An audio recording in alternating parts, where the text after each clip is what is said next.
Hello everyone, कैसे हो आप सब। I hope you all are doing well. So आज की जो वीडियो होने वाली है वो होने वाली है चैप्टर 2 पे, which is the anatomy of the bone and fracture healing. So ये सारे टॉपिक्स हम कवर करने वाले हैं। आप देख सकते हैं anatomy of bone, growth of a long bone, blood supply क्या है बोन की, फ्रैक्चर हीलिंग कैसे होती है, कैंसलस बोन की हीलिंग कैसे होती है, primary and secondary bone healing क्या है, और क्या फैक्टर्स हैं जो फ्रैक्चर हीलिंग को अफेक्ट करते हैं। ये बेसिकली महेश्वरी जो बुक है ऑर्थोपेडिक्स की, वहाँ से मैं ये कवर कर रही हूँ।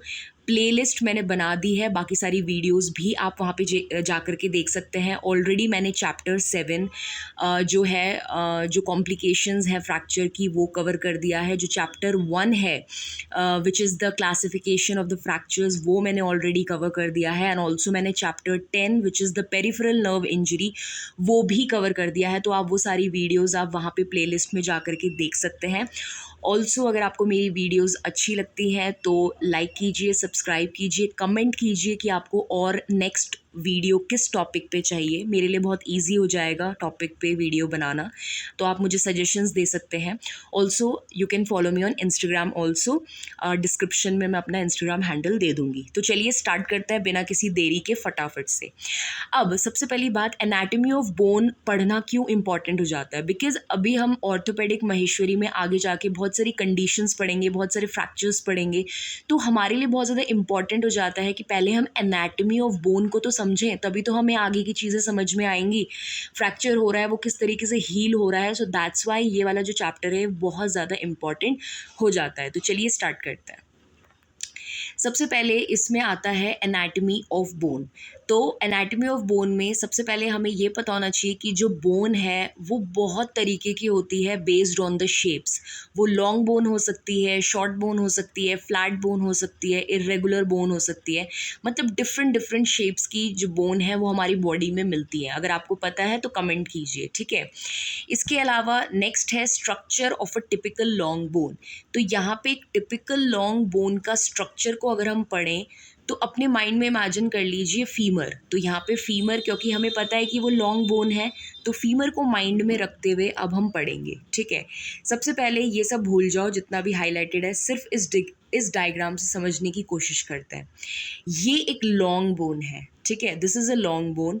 लॉन्ग बोन का जो बिल्कुल एंड पार्ट रहता है, इधर भी देख सकते हैं आप और इधर भी देख सकते हैं, इसको हम बोलते हैं एपिफाइसिस। क्या बोलते हैं? एपिफाइसिस। और ये जो लॉन्ग शाफ्ट जिसको हम बोलते हैं, इसको बोलते हैं डायफाइसिस। तो जो एंड हो गए दोनों तरफ उनको हमने बोला एपिफाइसिस, जो ये शाफ्ट हो गई उसको हमने बोला डायफाइसिस। और इस एपिफाइसिस और डायफाइसिस के बीच में जो पोर्शन होता है उसको हम बोलते हैं मेटाफाइसिस।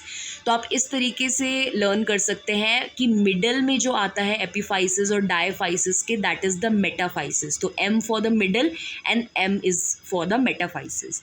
अब क्या होता है कि इस एपिफाइसिस और इस मेटाफाइसिस के बीच में भी एक पतली सी ग्रोथ प्लेट होती है जिसको हम बोलते हैं एपिफाइजियल प्लेट। क्या बोलते हैं? एपिफाइजियल प्लेट। तो चलिए अब थ्योरी देखते हैं। लिखा है कि अगर बच्चों में हम टिपिकली लॉन्ग बोन को इमेजिन करें सच एज द फीमर, तो उनके 2 एंड्स होते हैं जिनको हम एपिफाइसिस बोलते हैं। एंड जो इंटरमीडिएट पोर्शन होता है, यानी कि उन दोनों एपिफाइसिस के बीच का जो इंटरमीडिएट पोर्शन होता है उसको हम बोलते हैं शाफ्ट या फिर डायफाइसिस, ठीक है। उसके बाद यहाँ पे लिखा है the part of the shaft which adjoins the epiphysis, यानी कि ये पार्ट ऑफ द शाफ्ट, इसी शाफ्ट का जो पार्ट जो बेसिकली किससे जाकर के एडजॉइन होता है?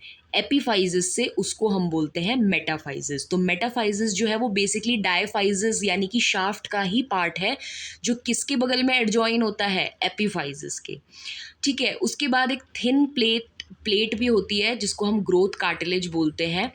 1 एट द ईच एंड, दोनों जगह होती हैं, ठीक है ना, इधर भी है और इधर भी है।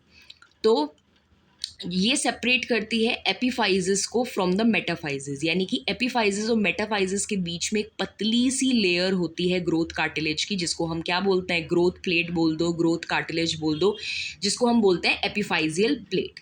तो आई होप इतना समझ में आ गया होगा, ठीक। उसके बाद है एट मेच्योरिटी। अब जब मैच्योरिटी हो जाती है तो यही एपिफाइजिस जो है वो मेटाफाइजिस के साथ मिल जाती है, यानी कि ये दो जो चीज़ें हैं ये आपस में फ्यूज़ हो जाएंगी और इसकी बीच बीच की जो एपिफाइजल प्लेट होती है वो बोन में रिप्लेस हो जाती है। तो मैच्योरिटी में सब कुछ बोनी हो गया, ठीक है। The articular ends of the एपिफाइजिस, अब ये बोल रहा है कि जो आर्टिकुलर एंड्स है, अब हमें पता है कि जो आर्टिकुलर एंड्स है वहीं पे ही दूसरी बोन मिलती है एंड वहीं पे ही जॉइंट बनेगा। तो जो ये एंड्स हैं, जो ये आर्टिकुलर एंड्स हैं किसके, एपिफाइजिस के, ये कवर होते हैं आर्टिकुलर कार्टिलेज के। और जो बाकी रेस्ट बोन होती है ये, इसकी जो कवरिंग होती है वो होती है पेरियोस्टियम। आई होप इतना पता होगा कि जो बोन की कवरिंग होती है वो क्या है, पेरियोस्टियम। तो यहाँ पे ये जो पूरी बोन होगी इसको जो कवर करेगी that is called a periosteum, और एंड वाला हिस्से हैं दोनों तरफ के, इसको कौन कवर करेगा, आर्टिकुलर कार्टिलेज। समझ में आया। अब क्या होता है कि यही जो पेरियोस्टियम होती है इसी से ही फिर लिगामेंट्स, मसल, टेंडन्स ये आकर के क्या होते हैं, अटैच होते हैं। उसके अलावा अब एक और चीज़ है जिसको बोलते हैं शार्पीज़ फाइबर। अब शार्पीज़ फाइबर में क्या होता है कि सपोज़ ये बोन है, इसके ऊपर एक लेयर आ गई जिसको हमने बोला पेरियोस्टियम। अब वो पतली सी पेरियोस्टियम की लेयर को हटाओ, इमेजिन करो कि आप उसको हटा रहे हो। अब वो जो पेरियोस्ट्रियम की लेयर उस बोन से, जो फाइबर्स पेरियोस्ट्रियम को उस बोन से जोड़ रहे हैं ना, उसी को ही शार्पीस फाइबर बोलते हैं। शार्पीस फाइबर जो है वो बेसिकली स्ट्रैंड है किसके, फाइब्रस टिश्यूज़ के, जो कि कनेक्ट कर रहे हैं बोन को पेरियोस्ट्रियम से। माइक्रोस्कोपिकली अगर हम माइक्रोस्कोपिकली बोन को देखें तो बोन जो है वो क्लासिफाई होती है दो टाइप्स में। फर्स्ट इज़ वोवन एंड दूसरा है लैमिनर, ठीक है। अब वोवन आप इस तरीके से याद रख सकते हो कि जैसे वोवन, वुलन, वुलन के स्वेटर बनते हैं ना, तो आप देखते हो बीच में उसमें छेद छेद रहते हैं तो वो इतने स्ट्रॉन्ग नहीं रहते। तो वोवन से आप उस तरीके से याद रख सकते हो कि जो वोवन बोन होती है ना वो इमेच्योर बोन होती है। वो वाली बोन होती है जो फ्रैक्चर के तुरंत बाद बने, यानी कि जो तुरंत रैपिड बोन फॉर्मेशन हो रहा है जैसे कि इनिशियल स्टेज ऑफ फ्रैक्चर में होता है, तो वो जो ताज़ा ताज़ा बोन बन रही है ना उसको हम वोवन बोन बोलते हैं, क्योंकि वो इमेच्योर बोन है। उसमें क्या होता है कि रैंडम अरेंजमेंट हुई हुई रहती है बोन्स के सेल्स की और कोलेजन फाइबर्स की, यानी कि इतनी स्ट्रांगली जो है वो अरेंजमेंट उसमें नहीं रहती। जबकि जो लेमिनर बोन होती है वो मैच्योर बोन होती है, उसमें ऑर्डरली अरेंजमेंट होते हैं बोन सेल्स और कोलेजन फाइबर्स के, एंड वो एज कम्पेयर्ड वोवन बोन के स्ट्रॉन्गर होती है। अब लेमिनर बोन में क्या होता है कि उसमें कॉर्टिकल एंड कैंसलस दोनों टाइप की बोन होती है। अब आप कंफ्यूज मत होना, देखो माइक्रोस्कोपिकली अगर हम देखें तो दो तरीके की है, वोवन एंड लेमिनर। वोवन जो है वो इमेच्योर है, लैमिनर जो है वो मैच्योर है। वोवन में क्या है कि अरेंजमेंट जो है बोन्स के सेल्स की और जो कोलेजन की है वो बहुत ही रैंडम अरेंजमेंट है, जबकि जो लैमिनर है उसमें ऑर्डरली वे में अरेंज्ड है, ठीक है ना।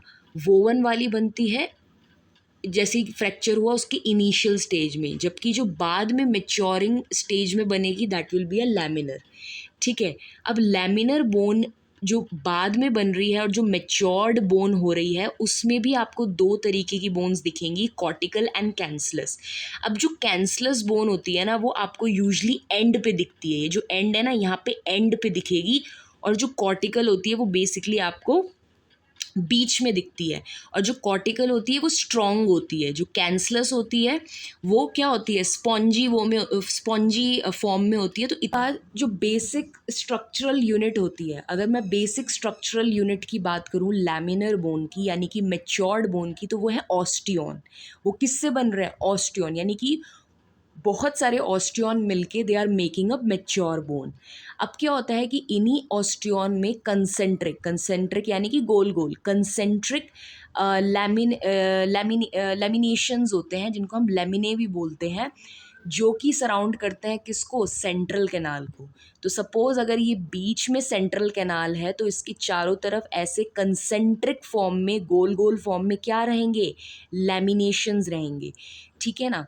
एंड वो जो सेंट्रल कैनाल है दैट इज़ अ हर्वेशियन कैनाल, जो कि लॉन्गिट्यूडनली रन करता है। अगर ये बोन है ना तो इसके लॉन्गिट्यूडनली वो इस तरीके से रन करेगा, यानी वो किससे कनेक्ट होता है, वोल्क्समैन कैनाल से। वोल्क्समैन कैनाल जो होता है वो हॉरिजॉन्टली प्रेजेंट होता है, ठीक है।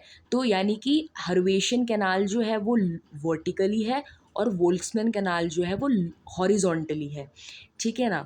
सो इस तरीके से हमारा बोन्स में ये चीज़ जो है, जो कैनाल्स हैं वो रन होते हैं। उसके बाद ये बोल रहा है कि जो जो शाफ्ट ऑफ बोन है, ये है ना, शाफ्ट किसको बोलते हैं, ये बीच का पोर्शन, ये जो शाफ्ट ऑफ बोन है ये मेड अप ऑफ होती है कॉर्टिकल बोन की। किससे बनी होती है ये, कॉर्टिकल बोन, यानी कि जो स्ट्रॉन्ग पोर्शन रहता है, और जो एंड्स होते हैं वो बने होते हैं कैंसिलस बोन से।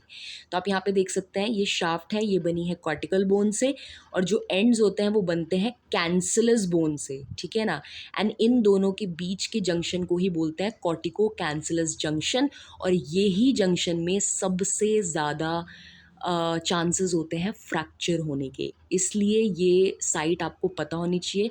अगर कोई भी पूछे कि कॉर्टिको कैंसिलस जंक्शन क्या है, तो आपको ये बताना है कि कोई भी, अगर आप लॉन्ग बोन को लें, लॉन्ग बोन का जो शाफ्ट वाला पोर्शन है वो कॉर्टिकल बोन से बना है, जो उसका एंड पोर्शन है वो कैंसिलस बोन से बना है, और इन्हीं दोनों के बीच के जो एरिया है, जो पोर्शन है, उसी को ही कॉर्टिको कैंसिलस जंक्शन बोलते हैं, और वहीं पे सबसे ज़्यादा फ्रैक्चर होने के चांसेस होते हैं। उसके बाद बात करते हैं स्ट्रक्चरल कॉम्पोजिशन ऑफ बोन की। तो जो बोन है वो बोन सेल्स की बनी होती है, जिसमें कि मेनली 3 सेल्स होते हैं, ऑस्टियोब्लास्ट, ऑस्टियोसाइट एंड ऑस्टियोक्लास्ट, और बनी होती है एक्स्ट्रा सेलुलर मैट्रिक्स की, जिसमें कि अगेन 2 चीज़ें होती हैं, organic and inorganic. Organic matrix में हमारा आ जाता है कोलेजन, जो कि 30 to 35% बनाता है dry weight of bone, and inorganic matrix में हमारी आ जाती है कैल्शियम एंड फॉस्फोरस सॉल्ट, जो कि हमारी 65 to 70% of the dry weight of the bone को बनाती है, ठीक है। सो ये तो सिंपल ही था। उसके बाद ये 3 हमेशा याद रखना, these are the bone cells, osteocytes, osteoblast, osteoclast. इस तरीके से याद रख सकते हो। वैसे तो हर किसी का याद करने का तरीका अलग अलग है, बट मैंने इस तरीके से याद किया था कि ऑस्टियोसाइट्स, ऑस्टियो मतलब बोन, साइट्स मतलब सेल, ऑस्टियोसाइट्स मतलब जो मैच्योर बोन सेल्स होते हैं।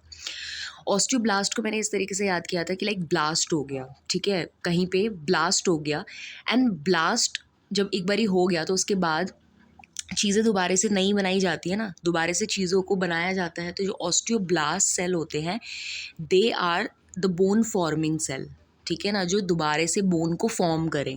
एंड ऑस्टियोक्लास्ट जो होते हैं वो बोन रिजॉर्प्शन सेल्स होते हैं, ठीक है। तो इस तरीके से मैंने याद रखा था।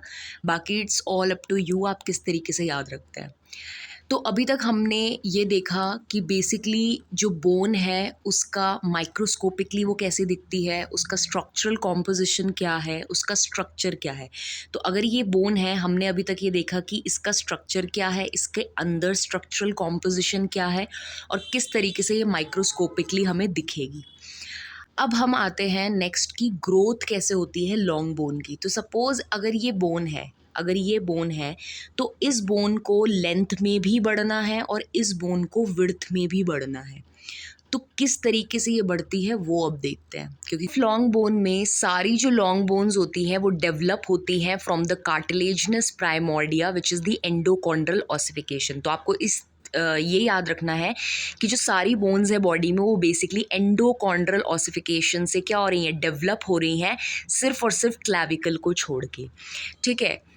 ऑल्सो हमारे जो ऑसिफिकेशंस होते हैं वो 2 तरीके के होते हैं, एक होता है प्राइमरी ऑसिफिकेशन और एक होता है सेकेंडरी ऑसिफिकेशन। तो इसीलिए हमारा एक होता है प्राइमरी सेंटर ऑफ ऑसिफिकेशन जो कि बर्थ से पहले रहता है, बिफोर बर्थ, और एक होता है सेकेंडरी ऑसिफिकेशन सेंटर जो कि आफ्टर बर्थ होता है, ठीक है ना। तो primary centre of ossification and secondary centre of ossification. लेकिन अब क्या होता है कि जो प्राइमरी सेंटर ऑफ ऑसिफिकेशन होता है वो हमारे शाफ्ट, ये जो शाफ्ट होता है ना, इसके मिडल में प्रेजेंट होता है, और जो सेकेंडरी ऑसिफिकेशन ऑफ सेंटर होता है वो हमारे एपिफाइजियल एंड में प्रेजेंट होता है। तो बेसिकली क्या हो गया, 2 डिफरेंसेस हो गए कि प्राइमरी वाला कहाँ पे मिल रहा है एंड बिफोर बर्थ आपको मिलेगा, और सेकेंडरी वाला आपको एपिफाइजियल एंड पे मिल रहा है और आफ्टर द बर्थ मिलेगा। लेकिन सिर्फ एक एक्सेप्शन है, दैट इज़ द एक्सेप्शन क्या है, the epiphysis of the distal end of the femur. लेकिन distal end of the femur का जो एपिफाइजिस है वो एक एक्सेप्शन है जो कि प्रेजेंट होता है बर्थ पे ही, आफ्टर बर्थ नहीं, ठीक है। जबकि इसको आफ्टर बर्थ प्रेजेंट होना चाहिए ना, लेकिन ये प्रेजेंट होता है एट बर्थ। अब क्या होता है कि जो बोन होता है वो ग्रोज होता है लेंथ में लंबाई में बोन कैसे बढ़ेगा, जब कॉन्टिन्यूस ग्रोथ होगा एपिफाइजियल प्लेट पे। मैंने बताया था ना कि एपिफाइजियल प्लेट होती है जिसको हम ग्रोथ प्लेट भी बोलते हैं। तो जब यहाँ से दोनों तरफ से ग्रोथ होती है तो ये जो बोन है ये लंबाई में बढ़ती है। तो लेंथ में अगर इंक्रीज होना है so it is because of the growth, continuous growth at the epiphyseal plate. लेकिन इंक्रीज अगर गर्थ में होना है तो वो कैसे होता है, जो सब पेरियोस्ट्रियल न्यू बॉर्न डिपोजिशन होता है। देखो ये बोन है, इस बोन के ऊपर एक परत है, मैंने आपको बोला था उस परत या उस लेयर को क्या बोलते हैं, पेरियोस्टियम। उसी पेरियोस्टियम के नीचे यानी कि सब पेरियोस्टियल न्यू बोन का अगर डिपोजिशन होगा तो धीरे धीरे ये क्या होगी, गर्थ में भी बढ़ेगी। ठीक है, उसके बाद यहाँ पे लिखा आ रहा है कि at the end of the growth period, लेकिन जैसे ही ग्रोथ पीरियड एंड होता है ये जो एपिफाइजिस है ये फ्यूज़ हो जाती है डायफाइजिस से, जो कि हमने अभी पहले भी पढ़ा था, और जो ग्रोथ है वो स्टॉप हो जाती है और जो हमारी एपिफाइजल प्लेट होती है वो भी बोन में रिप्लेस हो जाती है।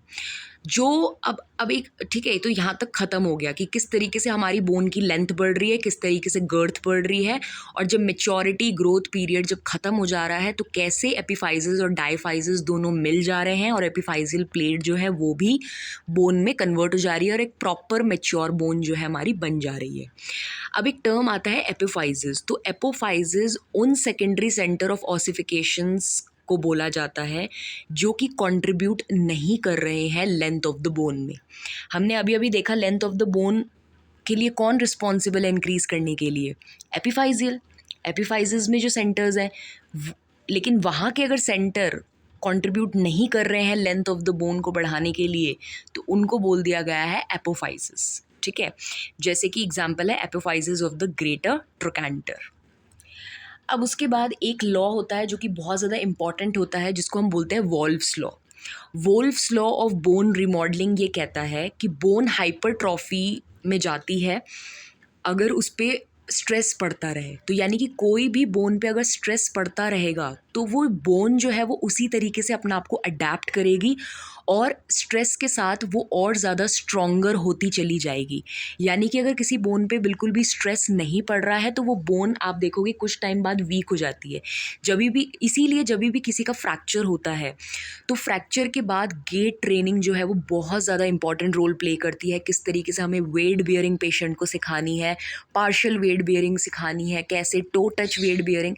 तो ये सब चीज़ें इसीलिए इंपॉर्टेंट होती हैं बिकॉज जैसे ही हम हड्डी पे, जैसे ही हम बोन पे वज़न देते हैं ना, वज़न देने के साथ साथ ही हमारी बोन जो है वो स्ट्रॉन्ग बनती है। तो यही वोल्फ्स लॉ ऑफ बोन रिमॉडलिंग कहता है कि जिस तरीके से बोन पे स्ट्रेस पड़ेगा उसी तरीके से बोन अडेप्ट होगी और टाइम के साथ स्ट्रॉन्ग होगी। अपने साथ बुक लेके बैठिए तो डेफिनेटली आपको चीज़ें समझ में आएंगी। नेक्स्ट हम बात करेंगे ब्लड सप्लाई ऑफ बोन की, जो कि अगेन बहुत ही ज़्यादा इम्पॉर्टेंट टॉपिक है आपके एग्ज़ाम पॉइंट ऑफ व्यू से। अब बात करते हैं ब्लड सप्लाई ऑफ बोन की। तो एक स्टैंडर्ड पैटर्न होता है ब्लड सप्लाई का, वो देखते हैं क्या है। सबसे पहले है न्यूट्रिएंट आर्टरी। अच्छा, इसमें समझने की कोशिश करो, ये बोन है, ठीक है, एक टिपिकल लॉन्ग बोन है, फीमर को मान लो। न्यूट्रिएंट आर्टरी जो है वो बिल्कुल शाफ्ट के मिडल से एंटर हो रही है और दोनों साइड चली जा रही है, एक इस एंड पे और एक इस एंड पे। एंड पे जा कर के भी ये छोटी छोटी और सारी जो वेसल्स हैं उसमें क्या हो जा रही है, डिवाइड हो जा रही है। तो न्यूट्रिएंट आर्टरी जो है vessel enter the bone around in the middle में एंटर करती है and divide into two branches, दो ब्रांचेस में डिवाइड हो जाएगी। एक जाएगी ऊपर की तरफ और एक जाएगी नीचे की तरफ, ठीक है। एंड आगे चल के भी ये बेसिकली क्या है, छोटी छोटी पैरेलल वेसल्स में डिवाइड हो जाती हैं जो कि रिस्पेक्टिव मेटाफाइसिस की तरफ बढ़ती हैं। नेक्स्ट है हमारा मेटाफाइजियल वेसल। मेटाफाइजियल वेसल आप देख सकते हो यहाँ पे। तो मेटाफाइजियल वेसल जो है वो बेसिकली मेटाफाइजिस में ही पियर्स कर रही हैं, ठीक है, और इधर के पोर्शन को जहाँ पे जॉइंट बनता है इसके पोर्शन को सप्लाई कर रही है। थर्ड है हमारी एपिफाइजियल वेसल। एपिफाइजियल वेसल जो है वो डायरेक्टली एपिफाइजिस में ही एंटर कर रही हैं एंड उसी को ही सप्लाई कर रही है। तो अगर आपको पहले जो मैंने आपको स्ट्रक्चर ऑफ बोन बताया, अगर आपको वो क्लियर हो जाएगा ना, तो आपको ब्लड सप्लाई ऐसे ही क्लियर हो जाएगी। आपको पता है इस पोर्शन को एपिफाइसिस बोलते हैं, तो एक ब्रांच एपिफाइजियल वेसल की आ गई। आपको पता है कि एक इस वाले पोर्शन को मेटाफाइसिस बोलते हैं, एक ब्रांच इसकी आ गई, इसको मेटाफाइजियल वेसल बोल दिया गया। बीच से जो आ रही है, दोनों तरफ जो जा रही है, that is a nutrient artery, ठीक। फिर एक और टर्म है यहाँ पे which is the anastomosis. Anastomosis का ये है कि जहाँ पे बहुत सारी छोटी छोटी ब्लड वेसल्स जो हैं वो कलेक्ट हो रही हैं, एक गुच्छा सा बना दे रही हैं, ठीक है, दैट इज़ कॉल्ड एनास्टोमोसिस। तो 3 हो गई, एपिफाइजियल, मेटाफाइजियल, न्यूट्रिएंट। इसके अलावा एक होती है पेरियोस्टियल वेसल, जो कि सप्लाई करती है outer third of the cortex of the adult bone. यानी कि कोई भी जो मेच्योर बोन हो है एंड उसका जो कॉर्टेक्स है उसके आउटर थर्ड को सप्लाई कौन करेगी? Periosteal vessel. तो बात ये आती है कि फिर इनर 2/3 ऑफ द बोन को कौन सप्लाई करेगी? तो इनर 2/3 ऑफ द बोन को सप्लाई करती है न्यूट्रिएंट आर्टरी। 1 मार्क क्वेश्चन है, इनर 2/3 ऑफ द बोन को सप्लाई करेगी न्यूट्रिएंट आर्टरी और outer 1/3 portion of the bone को सप्लाई करेगी पेरियोस्टियल वेसल। ओके गाइस, तो ये वीडियो मैं यहीं पे एंड कर रही हूँ। अभी हमारा चैप्टर 2 में 2 टॉपिक्स और बचते हैं, factor affecting the fracture healing, और दूसरा हमारा बचता है कि फ्रैक्चर हीलिंग की क्या प्रोसेसेस हैं, जो कि अगेन अपने आप में बहुत इंपॉर्टेंट टॉपिक हैं। तो वो भी मैं नेक्स्ट पार्ट में डेफिनेटली मैं अपलोड कर दूँगी इसी के साथ ही। जस्ट बिकॉज़ ये बड़ी ना हो इसलिए मैं इसके साथ अपलोड नहीं कर रही हूँ, आप प्लेलिस्ट से देख सकते हैं।